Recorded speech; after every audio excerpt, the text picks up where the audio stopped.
해경군 김씨, 예. 김혜경 한번 잠깐 소환 한번 해볼까요? 예, 예.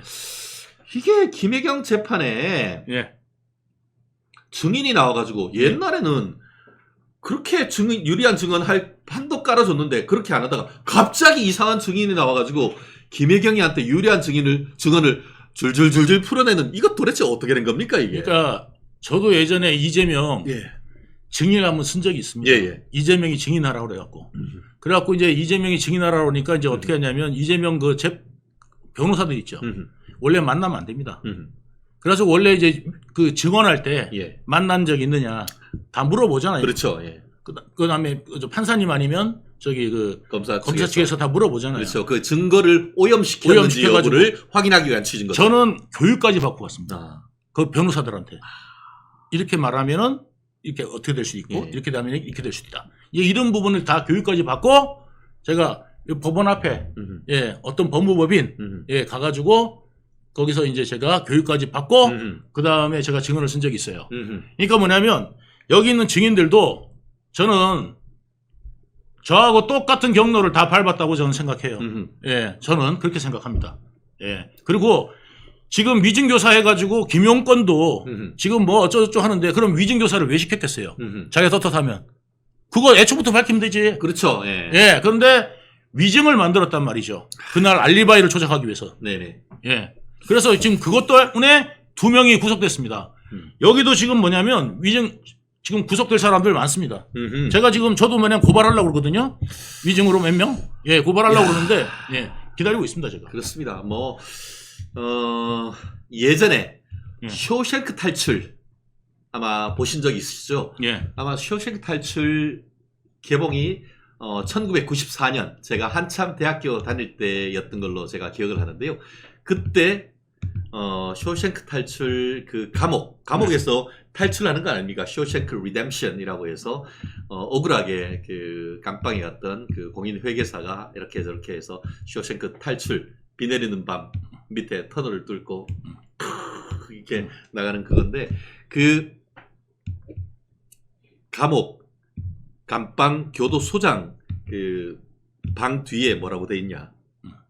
심판의 날이 오리라 이런 게 돼 있습니다. 심판의 날이 옵니다. 다가오고 있습니다. 진짜 근데 왜 이렇게 뭐 그거 안 돼요? 그리고 어떤 개딸들은 네. 여태까지 구속 안 되는 거 보면 이재명이 깨끗하다 뭐 이런 말을 하는데 바보 네. 같은 얘기고요. 네. 지금 문재인 때 네. 형사소송법을 갖다가 다 바꿔버렸어요. 다 바꿔버렸습니다. 그래가지고 이게 지금 엄청나게 늘어지는 겁니다. 예, 그거를 여러분들 아셔야 되고요. 법대로 하려고 그러면 우리나라 법치국가 아닙니까? 예. 예, 법대로 하려고 그러면 어쩔 수가 없는 상황이다 지금. 예. 이렇게 만들어 놓는 것도 누구다? 예, 이재명인 겁니다. 문재인 때 그 다음에 이재명이 이렇게 지금 만들고 또 형사소송 또 고치려고 그러잖아요. 그렇죠. 예. 지금 뭐냐면 사법권을 침해하려고 그러고 있고 사법부를 심지어는 뭐라고 그랬냐면 국회가 통제해야 된다고 했습니다. 그러니까 입법을 갖다 그러니까 입법부가 사법부를 통제하면 상권 분립이 무너지죠. 그러면 민주주의가 아닙니다, 더 이상. 예. 그들 스스로가 자기들의 정체를 이야기하고 있는 겁니다. 예. 그렇습니다. 뭐 심판의 날 째깍째깍 다가오고 있습니다. 그러니까 맞습니다. 발작을 하는 계속 겁니다. 법원의 시간은 예. 계속 예, 오고 있습니다. 예. 그러니까 양문석이 말대로 예. 발작하는 겁니다. 지금 뭐냐면 이제 탄핵으로 예. 어떻게 해가지고 시간을 벌어보려고 하지만 예.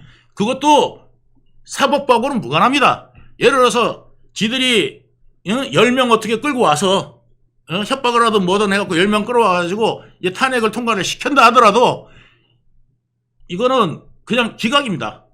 그렇습니다. 저기 헌재가면 예. 이건 바로 기각인데 이 지금 여러 건을 지금 저기 다 지금 저기 탄핵 뭐 검사도 그렇죠. 탄핵 판사도 예. 탄핵 해가지고 탄핵 지금 뭐 만병통치약이잖아요. 이거 결국은 다 헌재에서 계속 이제 될 텐데 네. 이제 거꾸로 이제 역공을 맞을 텐데 왜 이러느냐? 이재명이가 그 정도로 다급하다는 겁니다. 그렇죠. 지금. 그 정도로 다급하다는 겁니다. 그래서 발작하는 거란 얘기인 예. 거죠. 이제 최후의 순간이 오니까 최후의 발악이다 이렇게 얘기할 수도 있는 거예요. 거기 민주당도 동참하는 이유가요. 예. 이재명이 잘못되면 434억을 물어야 돼요. 예? 민주당이 길거리에 나왔는 거예요. 434억을 통해내면은. 예, 지금 예. 그 민주당 당사가 한 400억이 좀 넘거든요. 예. 지금 그 유동규 본부장님 그 말씀이에요. 이게 예. 그 당의 대선 후보가 공직선거법 위반으로 100만 원 이상 유죄가 확정될 경우에는 그 선거와 관련되는 정당 보조금을 환수하도록 지금 법이 되어 있습니다. 네. 예, 그러다 보니까 이재명이 대선 과정에서 허위사실 적시에 의한 공선법 위반을 했고 그 부분이 100만 원 이상 유죄로 확정될 경우 결국 당사 내놔야 되는 거예요. 네. 그래서 이른바 비자발적 천막 당사 시대가 예약되어 있다. 이런 얘기가 하는 거죠. 그러니까 이거 뭐 지금 뭐냐면 그냥 그거 지금 앞뒤 안 가려요. 그냥 뭐 민주당이든 뭐 아니면 돈이 있어야 될 거 아니에요. 이재명이 나가는 거는 문제가 아닌데 예. 민주당 자체도 돈이 없으면은 정치를 어떻게 합니까? 네네. 예? 그러니까 이제 이런 부분에서 이제 발작하는 거고, 네. 그 다음에 이재명조차도 자기가 이제 죽을 것 같으니까 네. 이 사람은 자기 사는 게 목적이지 당이고 국민이고 나라고 아무 상관없어요. 그냥 어떻게든지 이거 풀어서 예? 거짓말해가지고 빠져나가 보려고. 네네. 예, 지금 그런 상태인데 그게 안 될 겁니다. 왜냐하면 증거가 너무 명확한 게 많습니다. 그렇습니다. 하다 권력이 있으면 이제 판사도 쇼핑을 할 수 있는 시대인가요?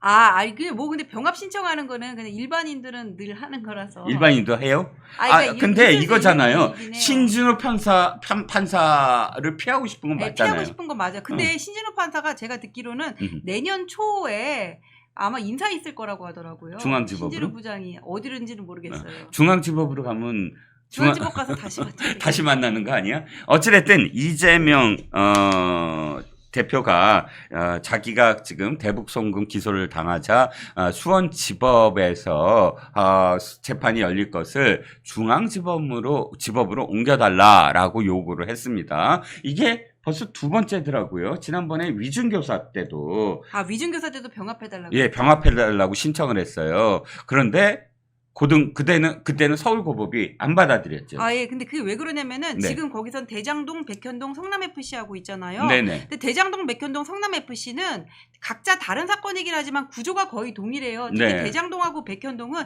민간에 이렇게 몰아주고 그다음에 이제 우리가 걷어들일 수익을 최소화하고 그다음에 뭔가 뒤에 그 중간에서 로비가 있었고 그런 거잖아요. 상당한 특혜를 주고. 민간에 상당한 특혜를 주고 그다음에 시가 걷어갈 것을 최소화하고 뭐 그냥 그런 거잖아요. 네네. 그러니까 이렇게 배임이라든지 뭐 제3자 뇌물이랑 연결되는 거고 네. 그 성남 FC 같은 경우에도 사건이 성남 FC도 그냥 제3자 뇌물이거든요. 네. 그렇기 때문에 이 세 개는 사건 구조가 동일하다고 비슷하다고 할 수가 있는 건데 위준교사는 전혀 다르단 말이에요. 그렇죠. 그때도 병합을 기대를 했었어요. 이재명 대표 측에서는. 예. 근데 이게 따로 분리를 해서 하는 건데 예. 대장동 이거 대북송금 같은 경우에도 대장동 사건하고는 전혀 다른 구조거든요. 그렇죠. 병합을 할 수가 없어요. 그렇죠. 병합을 하게 되면 그게 워낙에 사건이 복잡하고 기록이 많다 보니까 되게 오래 걸릴 것 같으니까 예. 거기다 같이 넣어가지고는 시간 끌려고 그러는 거예요. 그렇죠. 그러니까 대장동 사건과 관련된 서울 중앙지법 형사 33부가 사실 또 너무 물러요 보면. 최근에 그거 있잖아요. 대정부 질문 때문에 내가 출석 못하겠습니다. 그걸 받아들이더라고요. 저는 그러면 국회의원들은 법원 출석 못해요. 대정부 질문만 있어요. 최고위원회도 상원위원회도 국정감사 있지, 본회의 있지. 이거 다 들어줘야 되잖아요. 말 돼요? 그러니까 지금 이재명 머릿속에는 이거예요. 어떻게든 재판을 지연시키려면 딱 한 가지 방법밖에 없다. 나와 관련된 모든 재판은 모두 다 대장동 재판 형사 33부로 다 몰아넣으면 된다. 그러면 대선 때까지도 안 나온다. 이 계산이 있지 않나요? 네, 그런 것 같아요. 그래서 이런 그 상황이 이루어졌는데 이것만이 아닙니다. 지금 검사 탄핵. 와, 실제 하대요. 탄핵이요, 네 분이요. 예.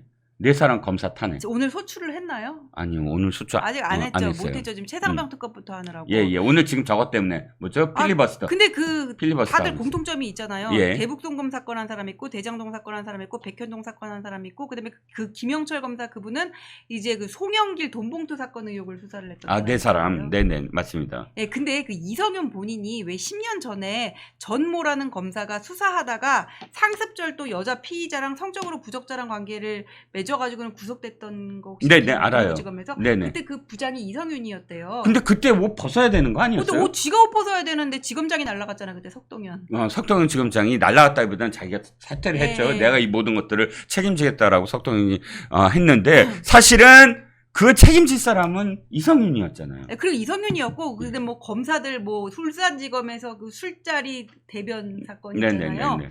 그것도 19년 1월에 있었던 일이거든요. 네네. 19년 9월에 자기가 법무부 검찰국장이었어. 그러면 그때 해결하지 왜 인제 난리야. 그렇겠죠. 그때는 아무것도 아니라고 넘어간 거 아니야. 그렇습니다. 그러면서 이제 자기는 아마도 이 자기 후배 검사들 있죠. 후배 검사들을 법사위라는 명목으로 조사라는 명목으로 탄핵을 했으므로 해서 한 사람씩 고문하겠다는 거 아니에요? 그것도 4명을 한 주에 한 명씩 불러서 법사위원들이라는 명목으로 후배 검사를 조직했다. 아니 그것도 너무 웃겨. 한명숙 위증교사 사건도 있고 그러니까 모해 위증. 모해 위증 사건이 있었는데 그거 이미 다 결론이 났었거든요. 그렇죠. 문재인 때. 네. 한동수 감찰부장이라고 그러고 문재인이 앉힌 사람이 있어요. 네네. 박범계 장관 때. 네네. 그 사람은 판사 출신인데 윤석열 검찰총장을 견제할 목적으로 그때 대검 감찰부장으로 꽂은 사람이었어요. 네네. 그 사람이 주재한 회의에서 위증교사 없다고 그때 결론이 났었거든요. 그렇죠. 왜냐하면은 그때 한만호하고 같은 깜빵에 있던 재소자들이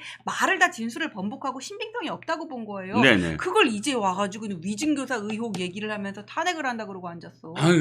몇십 년을 울고 보면 사골 곰탕도 아니고. 그다음에 또 이제 신앙님 김만배 그거를 예. 너무 위법하게 압수수색을 했다는 거거든요. 그 명예훼손 사건 수사하면서. 아니 위법하게 뭐 범위 바깥으로 뭘 가져갔대요? 모르겠어요. 위법한 압수수색이네. 위법한 압수수색이었으면은 그거는 판사가 판단을 해야지 왜 니네가 판단을 하려고 그러냐고. 그렇죠. 그러니까 판사가 영장을 내줬잖아요. 압수수색 하라고. 네네. 근데 그 과정이 위법하다는 그 건지. 위법하면은 위법 수집 증거로 인해 가지고 증거 채택이 안 되겠지 재판정에서. 그럼 그게 왜 탄핵까지 가야 되냐고.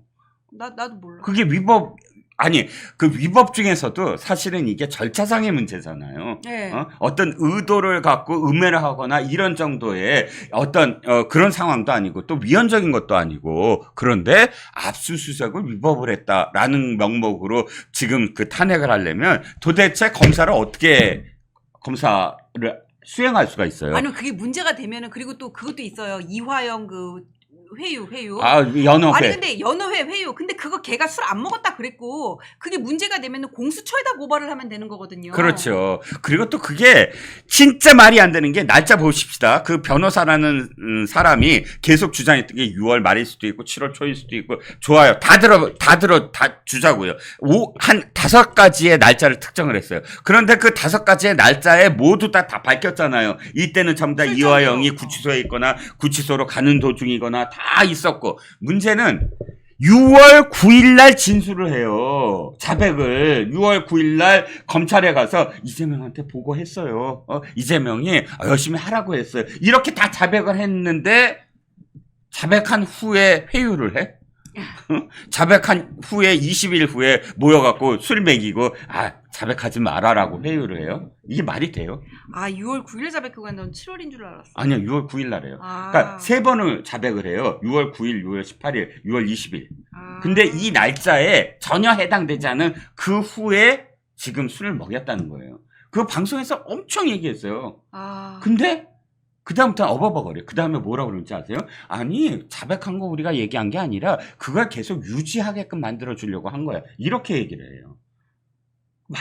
말이 이게 말입니까? 방구입니까? 말이 처음부터 안 되는데 어찌됐든 이렇게 해서 4명은 지금 일을 못하게 하는 거 아니에요. 와 지금 이게 말이 됩니까?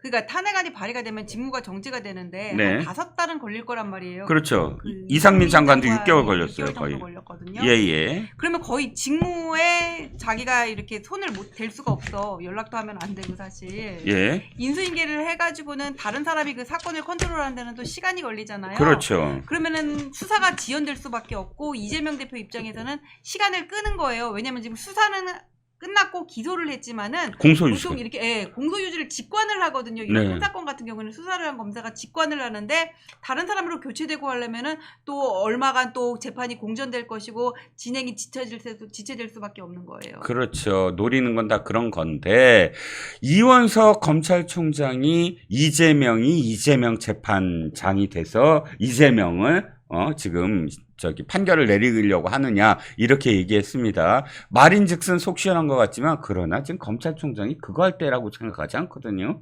행동을 보여야 되는 거 아니에요? 뭔가 직을 걸고 이게 검찰의 조직이 이렇게 지금 망가지고 있는데 한가하게 지금 뭐 논평을 할 시기입니까? 그러니까 이원석 총장이 말은 잘하는데 지금 그거 가지고는 부족하고 예.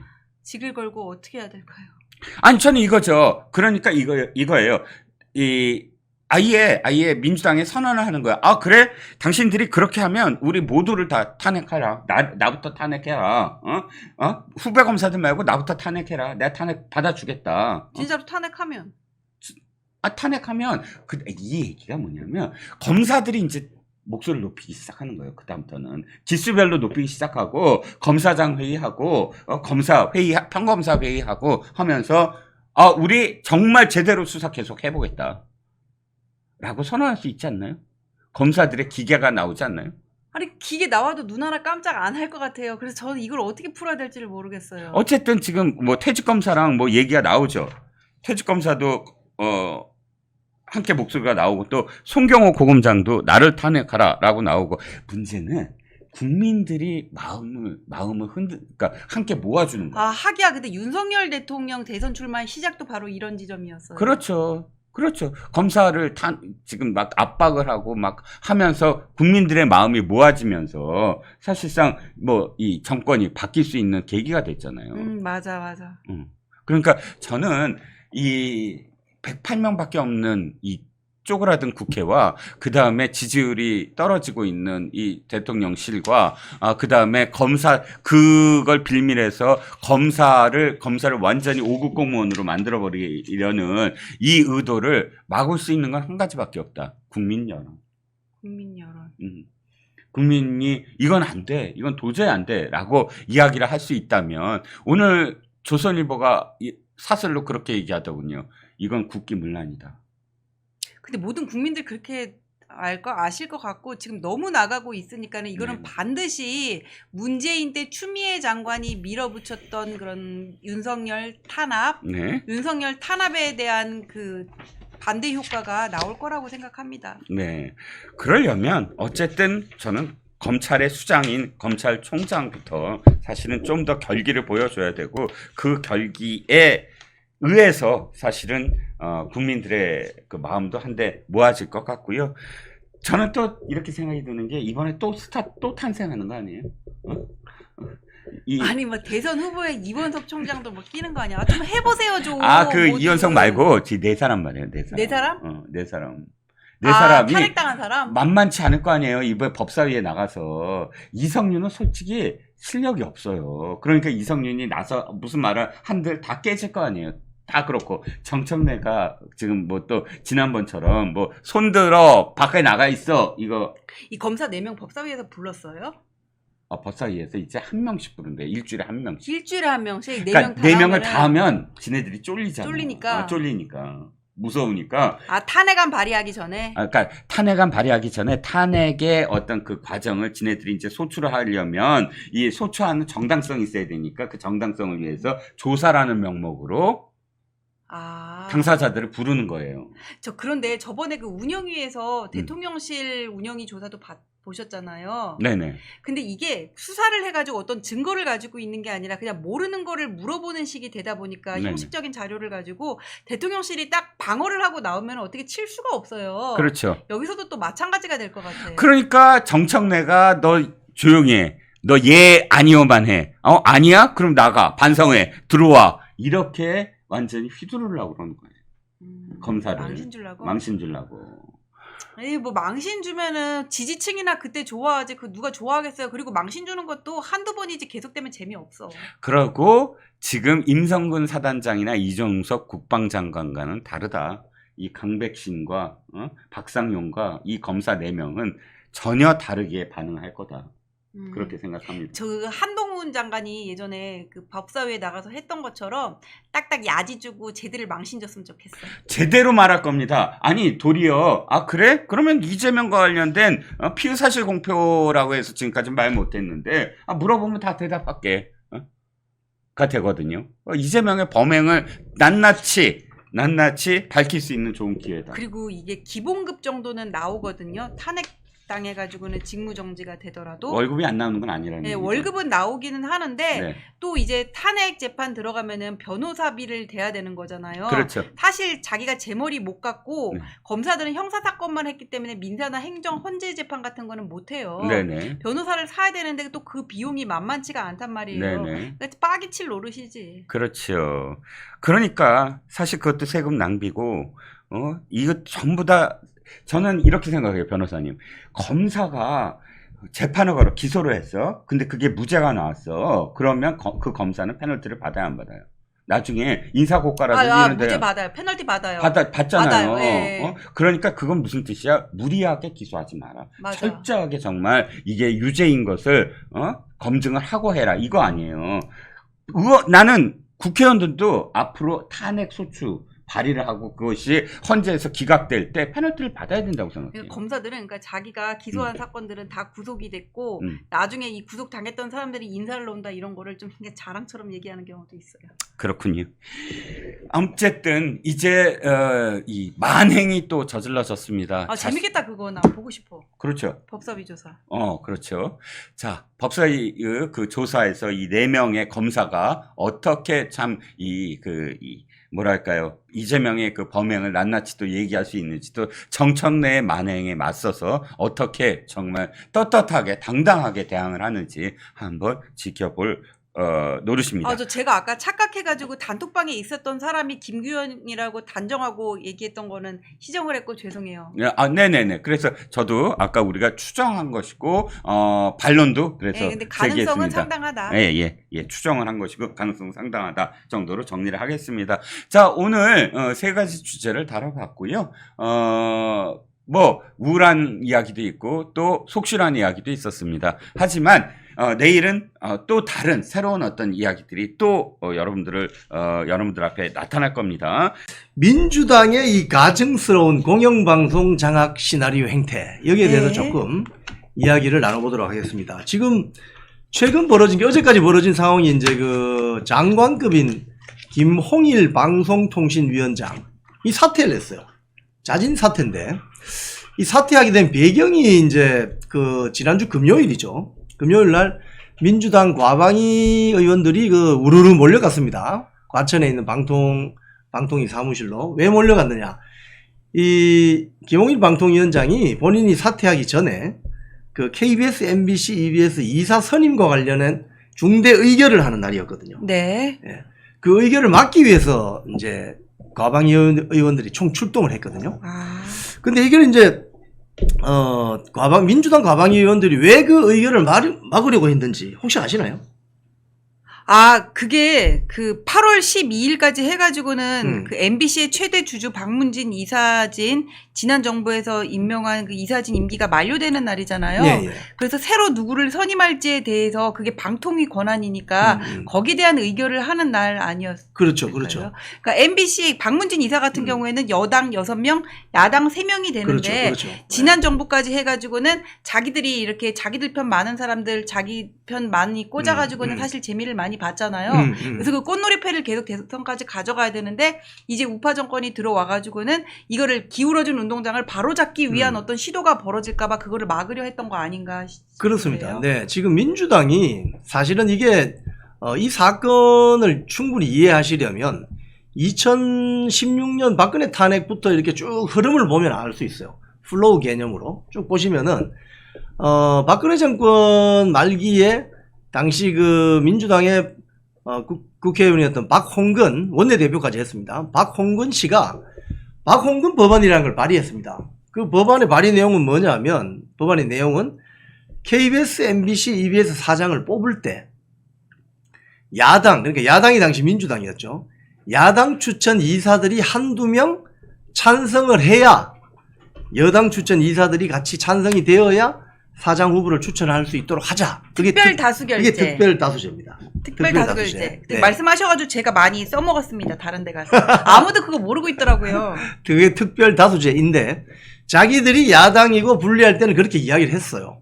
그런데 2017년에 결국 문재인 정권이 들어서잖아요. 2017년 5월이죠. 2017년 8월에 이제 그 쉽게 이야기하면은 이사들 바꾸게 되는 어떤 그런 타이밍이 돌아옵니다. 근데 문재인 대통령이 뭐라고 했느냐? 그렇게 3분의 2가 3분의 2가 찬성을 하는 사람이 사장이 되면 그 소신 있는 사람이 올 수 있을까? 이렇게 한마디 했어요.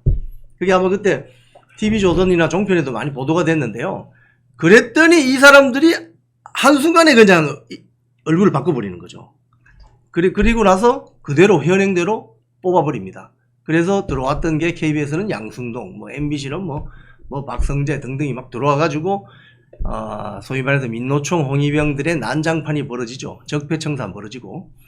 그런데 이번에 이것도 똑같습니다. 자, 그러면 임기가 다 되어서 새로 교체하면 되잖아요. 그 교체를 왜 반대하느냐 이거예요. 그 교체를 왜 반대하느냐. 크게 여당 6명, 야당 3명으로. 그렇지. 네. 반대로. 예. 그렇게 되면 어떻게 되느냐. 지금 유일하게 민노총 출신 사장이 아직까지 버티고 있는 것이 MBC거든요. 네. 그러니까 MBC 사장 안영준이 이제 바뀌게 되잖아요. 그럼 이사 선임 구조가 바뀌어서 그러면 이걸 계속 안영준 체제를 끌고 가려고 하는구나. 근데 민주당이 굉장히 MBC를 굉장히 사랑하는 것 같은데요.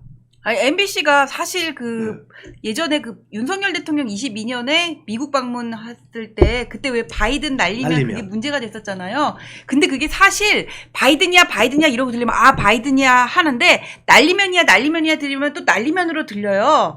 근데 그게 윤석열 대통령이 행사를 끊고 이렇게 나오는 과정에서 카메라가 열려 있었단 말이에요. 그 ENG 카메라가 열려 있어서 그게 들어가서 그거를 당시 이렇게 팬 기자한테 갔어요. 그 내용이. 근데 얘가 들어보니까 이게 바이든인 것 같은 거야. 자기가 듣기에는. 그러니까 맞지 기자실에서 막 그러고 다녔어요.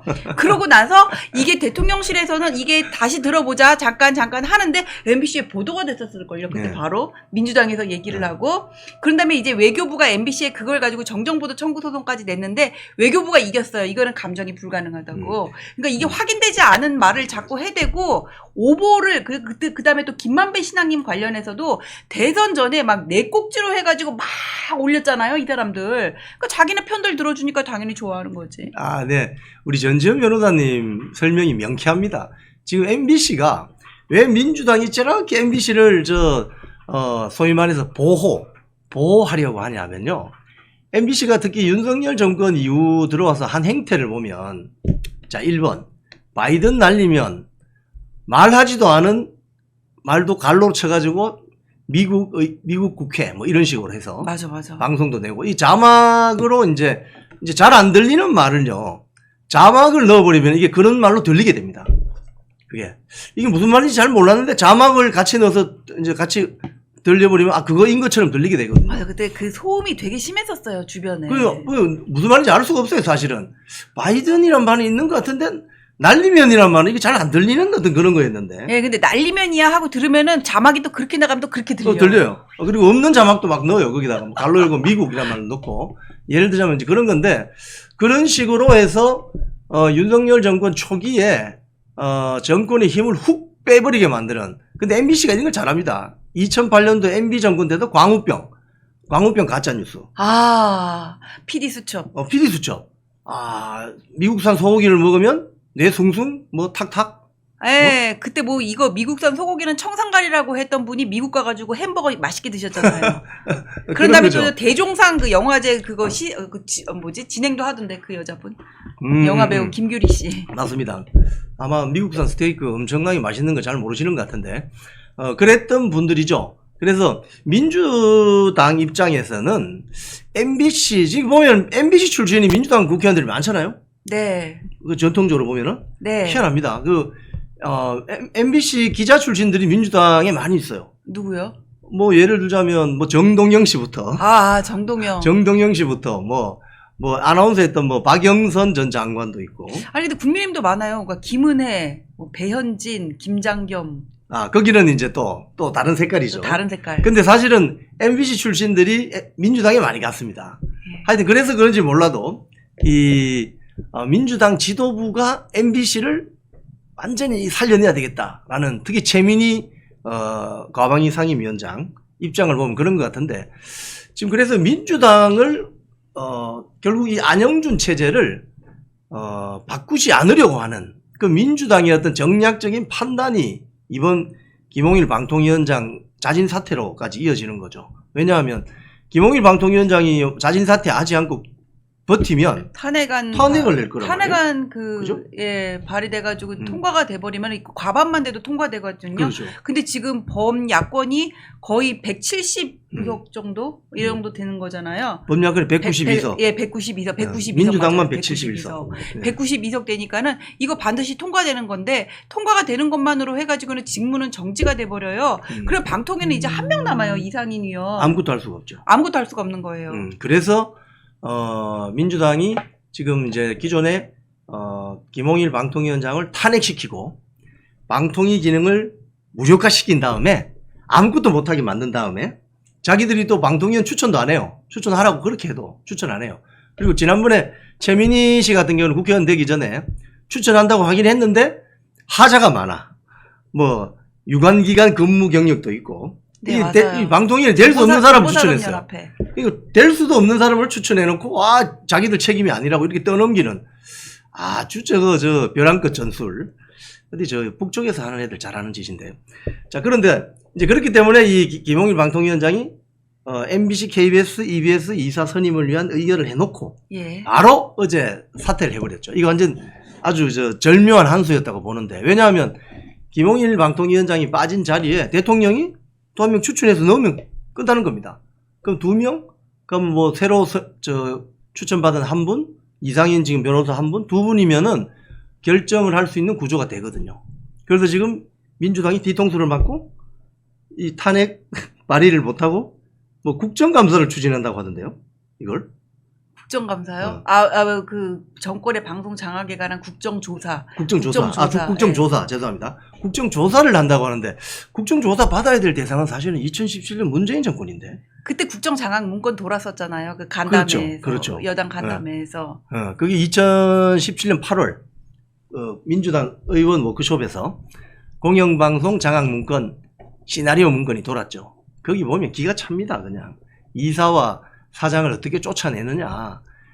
정당이 직접 개입하면 정치권이 개입한다는 인상을 줄 수 있으니 방송사 구성원 조직이 나서서 하도록 해야 된다. 뭐 이런 거 있잖아요. 거기 나선 게 민노총 언론노조 홍위병들이잖아요. 근데 그 자들이 지난 금요일 날 거기 방통위 앞에 와서 막 기자회견을 하더라고요.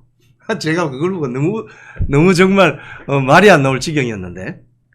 자, 그러면 방통위원장이 지금 사실 윤석열 정권 들어와서 이동관 그리고 김홍일 그 이동관 위원장은 작년 7월에 임명됐다가 12월에 이제 사퇴를 하셨고요. 네. 그다음에 12월에 김홍일 위원장 들어와서 지금 1년을 못 채우고 또 나가시는 거예요. 계속 탄핵 이러니까. 참 이게 방송통신위원회가 이 거대 야당 특히 민주당 쪽 요인이 더 많다고 저는 생각하는데 이거 완전히 정치판의 그 난장터가 되는 거 아닙니까? 이렇게 되면. 그러니까 문재인 정부 때요. 언론을 자기들이 공영방송을 딱 장악을 해서 끌고 가면서 많이 이렇게 꽃놀이패를 봤잖아요. 여론을 거의 그 여당 주도적으로 만들어 버렸어요. 그러다가 이제 워낙에 이게 심해지니까는 나중에 이제 윤석열이라는 사람이 혜성같이 등장해가지고 그걸 어쩔 수 없었던 거예요. 그거는. 그다음에 이재명하고 문재인 대통령하고 또 사이도 안 좋았고. 그렇죠. 지금 이 방송통신위원회는 우리나라 방송사, 통신사 관련해서 상당한 권한을 가지고 있는 규제기관이고 감독기관이죠. 그런데 이런 행정 관련 기관을 야당이 정치적으로 막 악용하고 또는 여야의 전쟁터가 벌어지는 이런 자리로 만들어버리는 이 행태에 대해서는 너무나도 이거는 이제 어떻게 보면 너무 후진적인 행태입니다. 왜냐하면 뭐 영국이나 뭐 미국 가면 오프콤이나 이런 우리나라 방송통신위원회 같은 그런 기구들이 있어요. 그런 기구의 수장을 이 정치권에서 이런 식으로 난도질하는 거는 별로 본 적이 없거든요. 그래서 사실은 이병철 삼성 회장님이 말씀하신 게 맞는 것 같아요. 뭐라 이 그러셨는데요? 대기업들은 초일류로 가는데 아, 정치는 이거 뭐 3류, 4류도 아니고 이거는 완전히 정치는 삼김 시대만도 못해요. 저는 지금. 그런 것 같죠. 네. 네, 이 상당히 후진적인. 세범님 슈퍼챗 감사합니다. 아 그리고 아까 어떤 분이 네. 그 탄핵 그 발의되고 소추돼가지고는 그 직무 정지되는 거 막을 수 없냐고 하셨는데 못 막아요. 그게 못 왜냐하면은 막죠. 네. 그 헌법재판은 그 뭐지 가처분을 할 수 있는 게 정당 해산이랑 권한쟁의밖에 없어요. 그러면 헌재 판결이 결정이 내려질 때까지는 기다려야 되는 거 아니에요? 네, 그래가지고 그때 이상민 장관도 한 167일 정도까지 7개월. 직무가 정지됐었죠. 그죠? 네. 그러니까 만약에 이번에 이 김홍일 방통위원장이 자진 사퇴를 안 하고 버티다가 민주당이 발의한 탄핵 소추 안에 걸려들게 되면은 최소한 6개월에서 7개월 동안 방통위가 그냥 무력화돼 버립니다. 근데 이제 그 다음 방통위원장으로 거론되는 분이 전 MBC 이준숙 사장이더라고요. 대전 MBC 사장. 근데 이 사람이 국회에 분명히 딴지를 걸 텐데 동의를 받을 필요는 없어요. 이게 지명하고 그 임명 동의안을 국회에 회부해서 그럼 20일 내에 청문을 맞춰야 되는데 못 맞히면은 그냥 10일 내로 해가지고는 또 이제 청문 경과 보고 요소 요구하고 안 보내면 그냥 임명해버리면 되거든요. 그렇죠. 근데 이 이준숙 사장에 관해서는 어떻게 생각하세요, 기자님은? 이준숙 전 MBC 대전 MBC 사장을 했죠. 최종 경력이. 그런데 이분이 이제 여성 기자로 사실은 이라크 전쟁 났을 때 90년대 걸프전. 걸프전 났을 때 맞아요. 이거 뒤집어 쓰고 그 뒤집어 쓰고 막 가가지고 그 현장에 들어가서 아주 특종 기자로 이름을 날린 분이고 또 MBC 내부에서도 상당히 강단이 있고 소신이 있는 그런 언론인 출신으로 알려져 있습니다. 그래서 아마도 여성이라는 점 그리고 또 소신 있고 강단이 있다는 점을 미뤄 보면은 방송통신위원장이 되었을 때 지금 이번에 그 방송통신위원장이 새로 바뀌게 되면 가장 중요한 결정 중에 하나가 MBC 박문진 이사 교체입니다. 예. 왜냐하면 KBS 사장은 이미 한번 교체됐잖아요. 이 윤석열 정부 근데 들어와서. 이미 의결한 거 아니에요? 김홍일 위원장이? 의결했죠. 그러니까 이제 이사를 새로 이제 바꿔야죠. 예. 지금 접수를 받고 있습니다. 7월 1일부터 받고 있습니다. 그러면은 접수를 받겠다고 의결한 거예요? 그렇죠. 접수를 받겠다고 의결한 겁니다. 그래서 7월 1일부터 아마 7월 11일인가 12일까지 받아요. 접수를 받아요. 지금 많은 분이 지금 본인의 어떤 지원서를 내고 있습니다. 그렇기 때문에 이거를 이제 받아서 결정을 하는 그 자리가 바로 차기 방통위원장이죠. 그렇기 때문에 이진숙 씨가 들어오면 잘할 수 있지 않을까. 아마 그 이라크 전쟁 종군 취재하던 그 정신으로 버티면 되지 않을까. 어차피 지금 그 자리는 이렇게 가라 저렇게 가라 민주당이 공격하게 돼 있습니다. 예. 우리 전지현 변호사님도 다음에 한번 방송통신위원장. 저는 방송에 관한 어떤 전문성이 전혀 없어서 저는 나이를 먹고 더 해도 안 될 것 같습니다. 우리 이제 멸콩 TV를 통해서 더 전문성을 쌓아가시기 바랍니다. 네. 네. 그런데 이제 이날 지난주 금요일이죠. 이 최민희 등 민주당 과방위 국회의원들이 우르르 몰려와가지고 쉽게 이야기하면 공영방송 이사진 선임 의결을 저지하려고 했죠. 했는데 방통위원장이 만나주질 않았습니다. 네. 그런데 그래서 다른 국회의원들은 다 그냥 갔어요. 갔는데 김현 국회의원만 남아가지고 또 아니 한바탕 소동이 벌어졌다는데 그 소동에 어떤 벌어진 일들이 뭐죠? 그러니까 그게 예를 들어서 관공서에 출입을 할 때는 직원들은 그 신분증이 있기 때문에 딱 그거를 통로, 출입구 통로 그걸 제가 이름이 생각이 안 나요. 딱 찍고 들어가면 돼요. 근데 외부에서 오는 사람은 미리 얘기를 해서 그 위에서 담당 부서에서 그 데스크에다가 얘기를 하고 여기서 방문증을 발급을 받아야 되는 거거든요. 근데 김현은 카톡으로 그냥 남겼다는 거예요. 나 간다 이러고 몇 시에 간다 이러고. 방통위 직원한테. 방통위 직원한테 있는지 아니면은 김홍일 비서실에다 얘기를 했겠죠. 네. 근데 김홍일 위원장은 그날 다른 일정이 있었던 거잖아요. 이거 했어야 그렇죠. 되잖아. 이게 제일 중요한 결정이죠. 근데 이 국회의원이 무조건 온다고 밀어붙이면은 나는 잡혀있던 일정을 그냥 없애버리고 받아야 되냐고요. 그래서 얘기를 안 했어요. 네. 그러니까 상호간에 협의가 안 됐는데 밀고 온 거예요. 그러면서 나 들어가게 해 방문증 내놔 했는데 아니 뭐 접수된 게 없다 이렇게 얘기를 하니까 국회의원 신분증으로 안 돼 이러면서 너 거짓말하지 마 거짓말하는 거야 가만 안 둬 막 이런 식으로 몰아붙인 거예요. 근데 솔직히 그렇게 생겨가지고 막 소리 지르면은 무섭잖아요. 울었죠 여직원이. 여직원이 지금 이게 보면은 MBC 제3노조가 이제 관련해서 성명을 발표했는데 우리 전지현 변호사님 말씀하신 것처럼 그 과천 정부청사를 가면 일단 출입관리소를 들어가게 됩니다. 출입관리소에 들어가서 본인의 주민증이나 운전면허증을 내고 그 다음에 출입증하고 교환을 하죠. 네. 자, 그럼 어디 가세요? 이러면 네, 방송통신위원회 갑니다. 왜 가세요? 이러면 기자들은 취재입니다. 이렇게 들어갑니다. 그래서 기자들이 그때는 상당수 들어갔습니다. 취재 허가를 받고 왜냐하면 방통위 그 회의 자체가 이제 미리 신청을 하면은 방청을 할 수 있거든요. 그랬는데 김현은 우리 전 변호사님 말씀하신 것처럼 나 간다 이래놓고 이제 간 거죠. 나 간다. 간다. 이러니까 이제 직원 입장에서는 이거 예약이 안 돼 있는데요. 이렇게 이야기했을 겁니다 분명히. 그래서 좀 기다리라고 했는데 김현 이 의원이 국회의원증을 꺼냈어요. 국회의원증.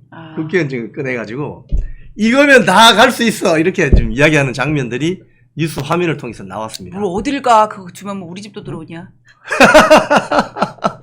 그러니까 이게 갑질 본능이에요. 이 갑질 본능이에요. 그러니까 이게 뼛속 깊이 여의도 금배지 갑질 본능이 뼛속 깊이 체화되어 있는 거예요. 국회의원증만 있으면 그냥 아무데나 마구 들어가도 되는가? 뭐 휴전선에도 들어가고 그냥 뭐 아무데도 들어갈 수 있다는 이런 착각을 하고 있는 거죠. 망상을 하고 있는 거죠. 그래서 그 와중에 이제 여직원이 출입관리소 여직원이 그러시면 안 된다고 했더니 이제 갑자기 웅성웅성해지니까 뭐 유튜버들도 나타나고 뭐 사진도 찍고 이러니까 이 여직원이 깜짝 놀라서 셔터를 내리게 된 겁니다. 왜냐하면 본능적으로 자기가 노출될 수 있는 좀 위압감을 느끼니까. 그러니까 그 또 셔터 내린다고 또 난리를 친 거 아니에요. 그러니까 이게 완전히 코미디도 이런 코미디가 없습니다. 유튜버들 오라고 또 전화했겠죠. 당연하죠. 그날 보니까 뭐 좌파 진영의 유튜버들도 많이 보이던데. 하여튼 그렇게 했는데 결국은 발급이 안 돼요. 그래서 못 들어갔어. 못 들어가죠. 그래서 결국은 또 어떻게 했냐면은 방통위 그 건물 가서 1층에서 또 들어가게 해달라니까 거기 이제 보안 직원이 있었거든요. 네. 남자 직원인데 출입증이 없잖아요. 그러니까 내가 지금 저기 방통위 뭐 무슨 국장하고 약속이 돼 있었는데 어쩌고저쩌고 하니까 그러시면 안 된다고 해서 결국 못 들어갔습니다. 못 들어갔는데 다시 나와서 또 거기서 하는데 자기만 망신당한 거죠. 그렇죠. 자기 혼자 소위 말해서 개망신 당한 거죠. 이 현직 국회의원 이게 뭡니까? 근데 때마침 펜앤마이크 기자가 나오다가 김현 국회의원하고 이렇게 조우가 됐습니다. 그래서 이제 김현 국회의원이 그 펜앤마이크 기자에게 당신은 어떻게 그거 들어갔다 나오냐고 하니까 그 기자가 저는 출입증 바꾸고 갔다 왔는데요. 이렇게 이야기했단 말이에요.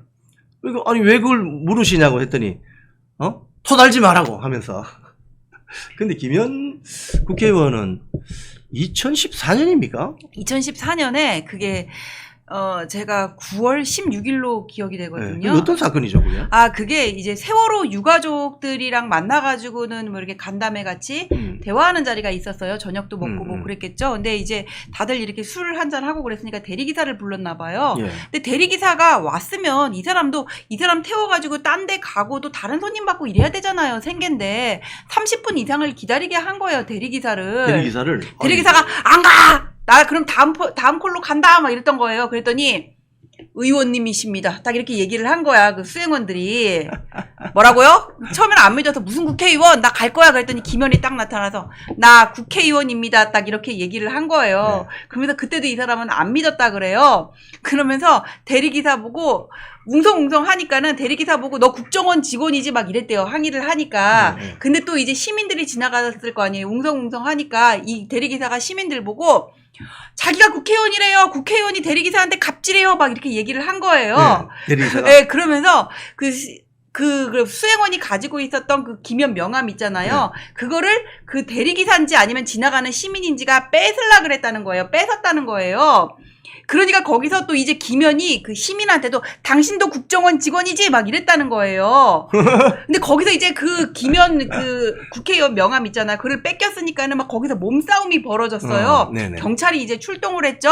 경찰이 출동을 했는데 경찰이 출동을 했는데 이제 김현도 거기에 있었으니까는 같이 어떤 뭐 몸싸움이 벌어졌으니까 폭행 사건 조사를 해야 되는 거 아니에요. 그렇죠. 그래가지고 27일인가 오라고 불러서 26일인가 오라고 불렀을 거예요. 근데 김현이 맘대로 그 전날 갔어. 그래놓고 자 조사 빨리 해 이랬던 거예요. 아, 그러니까 그렇죠. 갑질이 2번 있었죠. 대리기사한테 갑질이 있었고 그 다음에 경찰에 갑질 두 번 있었고. 그런 일이 있었군요. 예, 근데 결국은 이게 김현이 뭐 어떤 폭행에 가담을 한 거는 아니니까는 무죄가 나오기는 했지만은 그 태도 국회의원이 불렀으면은 대리기사는 뭐 생계가 어떻건 다음 콜이 오건 어쨌건 기다려야 된다는 데서 대단한 권위의식이 있다는 거. 그다음에 국정원 직원이 아니냐고 몰아붙였다는 데서 이상한 그 편입견을 가지고 있었다는 거. 그다음에 경찰 조사마저도 경찰이 무슨 일을 하건 어디서 사건이 발생해서 뛰어가야 되건 상관없이 내 맘대로 그 정해진 일정과 무관하게 가서 조사를 받으면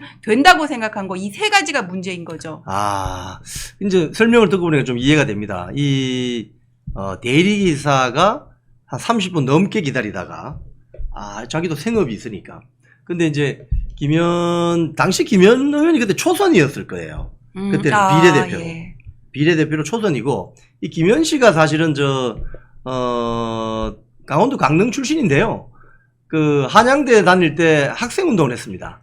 그러니까 고위직 학생운동 간부는 아니고 학생운동 총학 간부였어요. 근데 그래서 정치권으로 들어오게 됐는데, 이런 거 보면 사실은 우리 586 그 세력에 대해서 많은 국민들이 실망하게 되는 이유 중에 하나가, 이 쉽게 이야기하면 학창 시절에 뭐 소위 말해서 뭐 이렇게 공부를 좀 열심히 했다든지 뭐 이런 것도 아니고 맨날 그 아스팔트 투쟁만 하다가 정치권으로 이렇게 편입이 되어서 그 정치 어떤 행위에만 매몰되다 보니까 이 세상 살아가는 기본적인 상식이나 에티켓이 굉장히 부족한 것 같습니다. 이 김현 의원을 보면은 좀 그런 느낌이 들어요. 그래서 당시에도 이런 갑질, 뭔가 좀 자기가 불리해지면 당신 국정원 직원이지 이렇게 몰아붙이고, 또는 경찰에게 가서도 미리 조율돼 있지 않은 날짜인데도 하루 전날 가서 수사해달라 이런 식으로 한다는 거는, 사실 국회의원이 되면은 권력을 쥐게 되면은 내가 내 마음대로 모든 것을 해도 된다는 어떤 그런 세계관에 빠져 있는 거죠. 이 어떻게 보면은 중국 문화혁명 시기에 그 홍위병들하고 똑같습니다, 행태가. 그래서 상당히 이건 대한민국 국회의원으로서의 어떤 헌법기관인 국회의원으로서의 자질이 상당히 의심된다.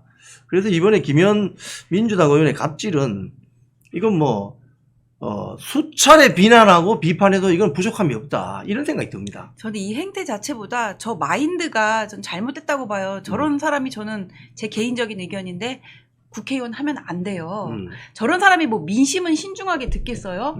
뭐 국민은 내 마음에 드는 사람도 있고 안 드는 사람도 있고 정말 나하고 생각이 다른 나를 비판만 하는 사람도 있는데 그래도 일단 경청을 하고 뭐가 가장 합리적인 방안인가를 생각을 해야 되는데, 내 말이 다 옳고 이 사람들은 내 말을 들어야 된다는 어떤 그런 그 권위의식이 깔려있는 사람이면은 국민의 봉사자로서의 역할을 할 수가 없습니다. 맞습니다. 근데 자기가 국회의원 배지 더 달기 위해서 위에 아부하고 우기기나 할 줄 알았지 어떤 합리적인 판단이나 정책을 할 수 있는 그런 깜냥이 안 되는 사람이에요. 깜냥이 되지 않는 이런 국회의원을 누가 뽑아주셨습니까? 저는 개인적으로 많은 정치인들은 그런 이야기를 하죠. 민심은 천심이고 국민의 선택은 언제나 옳다. 근데 사실 우리나라도 해당될 수 있겠지만 독일 같은 경우도요, 히틀러도 투표에서 소위 말해서 당수가 됩니다. 그래서 자기가 헌법 바꿔가지고 총통이 되는 독재국가를 가게 되고 거의 수천만 명을 전쟁의 포화속으로 밀어넣는 결과를 참극을 빚는데, 좀 투표 좀 신중하게 하셔야 될 것 같습니다. 앞으로 우리 김현 국회의원 같은 저런 분이 되도록이면 국회에 안 들어오시는 게 저는 대한민국 국회 정상화를 위해서 상당히 도움이 되지 않나, 이런 생각을 해봅니다.